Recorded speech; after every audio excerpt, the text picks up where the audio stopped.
ഇന്ന് തന്നെ സബ്സ്ക്രൈബ് ചെയ്യൂ, നിങ്ങളുടെ പ്രിയപ്പെട്ട ഷോസ് കാണൂ. ഞാൻ എന്ത് ചെയ്യണം?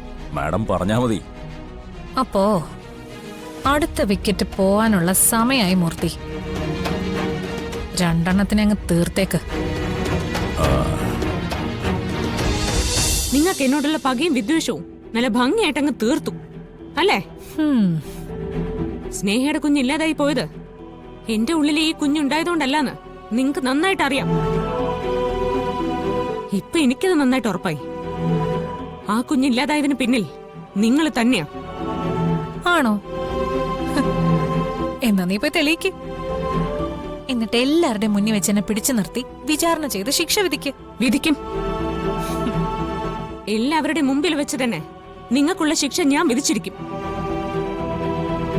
സ്നേഹയുടെ പ്രഗ്നൻസി അലസി പോയതിന് പിന്നിൽ നിങ്ങൾക്ക് എന്തെങ്കിലും പങ്കുണ്ടെന്ന് തെളിഞ്ഞ അതോടെ നിങ്ങളുടെ എല്ലാ കളികളും ഞാൻ നിർത്തും. ഈ വീട്ടിൽ നിന്ന് അച്ഛൻ തന്നെ നിങ്ങളെ ഇറക്കി വിടും. അതെ, അത് നിന്റെ സ്വപ്നം മാത്രം. ഞാൻ ഈ വീട്ടിൽ എന്തൊക്കെ ചെയ്താലും ഇനി എന്നെ ഒരാളും ഇവിടുന്ന് ഇറക്കി വിടാൻ പോകുന്നില്ല. അതിനെ ഇവിടെ ആർക്കും കഴിയേയില്ല.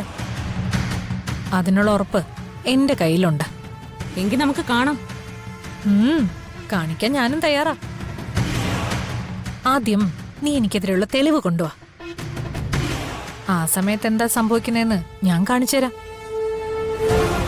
നീ പോയി കുഞ്ഞ് നഷ്ടപ്പെട്ടെന്റെ വിഷമത്തിലിരിക്കുന്ന സ്നേഹം ധനുഷിനെ ആശ്വസിപ്പിക്കേ. ചെല്ല്.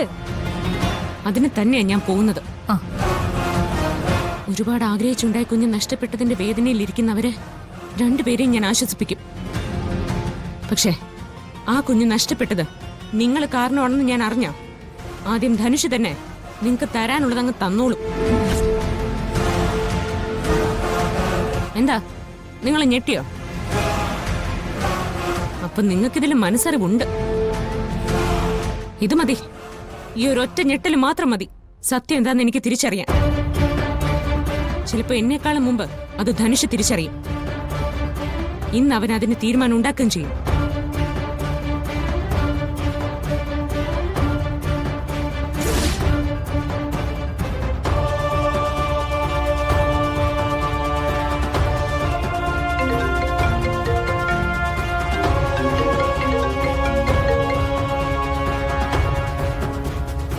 എന്താ മൂർത്തി? അതെ, ഒരു പ്രധാനപ്പെട്ട വിവരം പറയാനുണ്ട്. നന്ദൻ ആ ഡോക്ടർ സന്ധ്യയോടൊപ്പം ഒരു കാറിൽ പോകുന്നത് ഞാൻ കണ്ടു. എന്ത് ചെയ്യണം? അവരെങ്ങോട്ടാ പോയത്? ഏതോ ക്ഷേത്രത്തിലേക്കാ. വരുന്ന വഴിക്ക് നന്ദൻ ഒരു സ്വർണ്ണക്കടയിൽ കയറുന്നത് കണ്ടു. അവിടെ നിന്നെന്താ വാങ്ങിയെന്നറിയോ? അതറിയില്ല. ചിലപ്പോ താലിമാലയായിരിക്കും. അവരുടെ പോക്ക് കണ്ടിട്ട് അത്ര നല്ലതാണെന്ന് എനിക്ക് തോന്നുന്നില്ല. ആരും അറിയാതെ ക്ഷേത്രത്തിൽ പോയി താലി കെട്ടാനുള്ള പരിപാടിയാണെന്നാ തോന്നുന്നത്. ഞാൻ എന്ത് ചെയ്യണം? മാഡം പറഞ്ഞാ മതി. അപ്പോ അടുത്ത വിക്കറ്റ് പോവാനുള്ള സമയായി മൂർത്തി. രണ്ടെണ്ണത്തിനെ അങ്ങ് തീർത്തേക്ക്.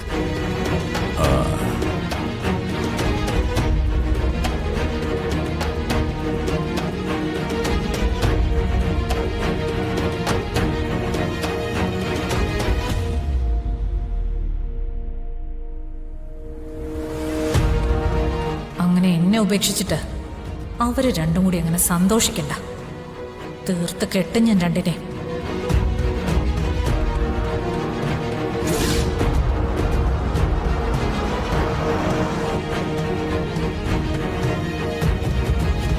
എന്താ നമ്മൾ എങ്ങോട്ടേ പോകുന്നത്? ക്ഷേത്രത്തിലേക്കാണെന്ന് പറഞ്ഞില്ലേ? എന്താ നന്ദന്റെ ഉദ്ദേശം? എനിക്കാകെ പേടിയാവുന്നു.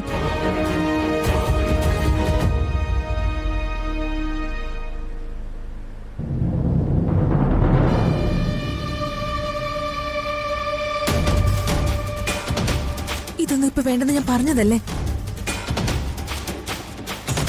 പിന്നെ നമ്മളായിട്ട് എന്തിനാ ഒരു പ്രശ്നം ഉണ്ടാക്കുന്നത്? ഇപ്പൊ പ്രശ്നം ഉണ്ടാക്കിയത് അവളല്ലേ? ഇനിയും സന്ധ്യയുടെ വീട്ടിൽ കയറി വന്ന് സന്ധ്യയെ ഉപദ്രവിക്കാൻ അവൾക്ക് ധൈര്യം ഉണ്ടാവരുത്. അതിന് ഈ താലി സന്ധ്യയുടെ കഴുത്ത് ഞാൻ കെട്ടിയേ മതിയാവൂ. ഇന്ന് ആ ക്ഷേത്രത്തിൽ വെച്ച് ഞാൻ ഈ താലി സന്ധ്യയുടെ കഴുത്തിൽ അണിയിക്കും. പിന്നെ ഒരാളും സന്ധ്യയെ ഉപദ്രവിക്കാൻ വരില്ല.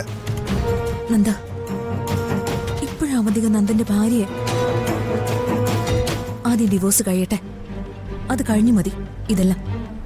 ആ ബന്ധം ഞാൻ വിട്ടു. എന്റെ മനസ്സിൽ ഭാര്യയുടെ സ്ഥാനത്ത് അവളിപ്പോ ഇല്ല. അവളെന്റെ ഭാര്യയല്ല. ഇതൊക്കെ പറയാൻ എളുപ്പം. റെസ്റ്റോറന്റിൽ വെച്ചുണ്ടായതും പിന്നെ ഇപ്പൊ സംഭവിച്ചതും ഒന്നും നിസ്സാരമല്ല. നിയമപരമായി നിങ്ങളുടെ ബന്ധം വേർപെടുത്തുന്നത് വരെ നമുക്ക് കാത്തിരിക്കാം. അത് പറ്റില്ല. ഞാൻ തീരുമാനിച്ചു കഴിഞ്ഞു. അവളുടെ അഹങ്കാരത്തിന് ഇങ്ങനെ ഒരു തിരിച്ചടി കൊടുത്തില്ലെങ്കിൽ ഞാൻ പിന്നെ ആണായിട്ട് ജീവിക്കുന്നില്ല. എന്താ കാര്യം? നന്ദ, വണ്ടി നിർത്ത്. എന്തിന്? നിർത്ത്, ഇല്ലെങ്കിൽ ദേ ഞാൻ ഇതിനകത്തുനിന്ന് എടുത്ത് ചാടും.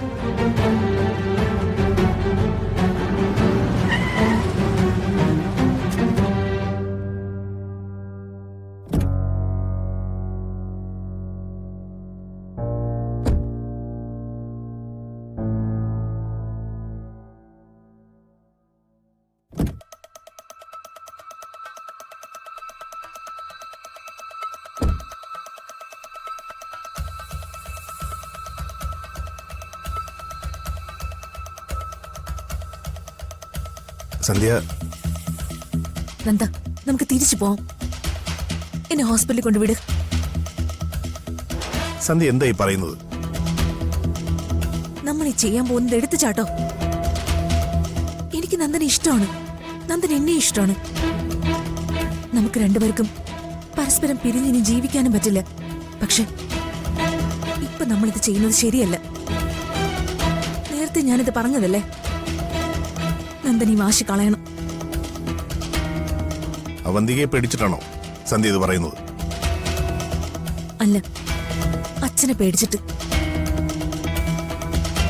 നന്ദന്റെയും അവന്തികയുടെയും ഡിവോഴ്സ് കഴിഞ്ഞിട്ടാണെങ്കിൽ എനിക്ക് ധൈര്യമായിട്ട് നന്ദന്റെ മുൻപിൽ കഴുത്ത് നീട്ടിത്തരാം. നന്ദന്റെ താലി സ്വീകരിക്കാം. മനസ്സുകൊണ്ട് ഞാൻ എപ്പോഴും അത് സ്വീകരിച്ചതാ. അല്ലെന്ന് പറയുന്നില്ല.